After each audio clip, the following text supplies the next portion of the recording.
Watertown. This is the site of Leatherman's cave located on Untitled Trail.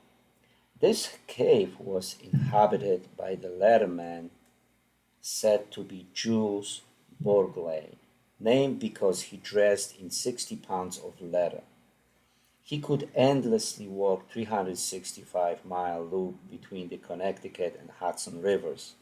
It is said that he walked over 360 times between 1858 and 1889, only resting in caves along the way. He died in a Sawmill Woods cave in Sing Sing, New York.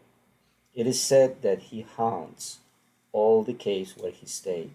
This cave is found about 2 miles southeast of Black Rock State Park on Route 6. It is also said that he buried over $50,000 in one of his resting caves. In March 1779, the American frigate Defense, a pay ship for General Washington's army, sank 4 miles of Goshen Reef, now known as Bartletts Reef, near Waterford, with over $200,000 in gold and silver. Another of Captain Kidd's treasure might be buried under a large rock in Clinton on Coburn's Island, near Hammonasset Beach. A Leatherman cave can also be found here about 1.5 miles west of the railroad station between Nod Road and the tracks. Wallingford. Wallingford is the site of a Native American burial ground, and artifacts have been found here which include cowling pipes, arrow points, and hide scrapers. Green Farms was an early colonial settlement that no longer exists, found in Westport in Fairfield County. The Green Farms area was called Shanmax, meaning paradise, by the Native Americans. There is a stone here called Shanmax Boulder where petroglyphs recorded the history of this place. During its heyday, there were about 200 buildings here.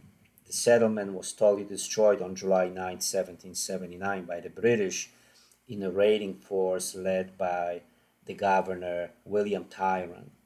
He was on his way to burn and destroy Danbury and landed at Campo Beach. There were two skirmishes here, one just south of Campo Road, there is a marker on that spot, and the other one at the Hawthorne Inn, also can be found with a marker. Tar Rock on the Campo Road was used as a signal place during the Revolutionary War. They would have tar on the rock and light it on fire. The smoke and fire would be used as signal.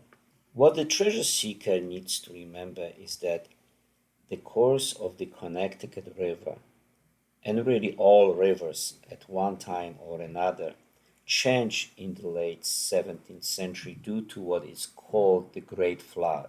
The shifted river deepened in the east, and the Great Bend that was here with an island in the middle called Wright's Island or Manhanook is now completely underwater. The area became Wethersfield Cove. Manhanook is a Native American word of this region meaning the island place, or great laughing place, or place of great merrymaking. Apparently, it was considered a fun place to be.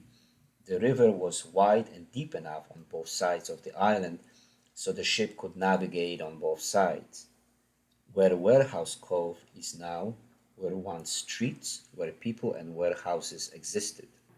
If you enjoy this program, please like it, subscribe it, and share it. There is a street that is now basically under this cove called Fort Street, created with this flooding, and the great meadow in the area was reshaped. Wethersfield Cove was created with this flooding, and the great meadow in the area was reshaped, which is the Native American term Hokanum, what they named the meadow here, came from. Then it flowed south, passing Naubach, South Glastonbury, and Rocky Hill. Another island disappeared during the Great Flood called Pennywise. This island was found in a river just over the Wethersfield line in Hartford. Other names for this island were Long, Coles, or Standish Island. It is now a long, narrow knoll in Hartford South Meadow. The Wethersfield and Glastonbury line was the curse of the river, and it forever changed during the spring flood. When the river flooded, it created the Great Swamp, most of which has dried up now. But when the flood first occurred, it created a lake that ran north from the Hartford Hospital area to near the Churchville Road in Griswoldville in the south. Jordan Lane became a ferry site because a ferry was needed due to the deep water at this time. The first Connecticut made ship the launch from Wethersfield in 1649. I'm telling you all this is because it's important to have a good understanding of the area, because where there used to be settlements and towns, many washed up artifacts are on its shores. So it's important to know where the floods occurred and where the former settlement underwater. So it should come as no surprise that Captain Kidd's treasure is said to be buried in a cove or on a landing called Tyron's Landing. People who look for the treasure in this place claim to hear horrible noises created by the ghost of a sailor killed by Kidd to guard this treasure. This is also a battleground. In April 1637, there was a massacre here by the Pequods. This was a Pequot hunting grounds, and they did not want the settlers here. During the Wethersfield massacre, 6 men, 3 women, and 2 girls were killed. This event basically convinced the settlers that something needed to be done with the attacks by the Pequods. Essentially, this was the start of the Pequot War.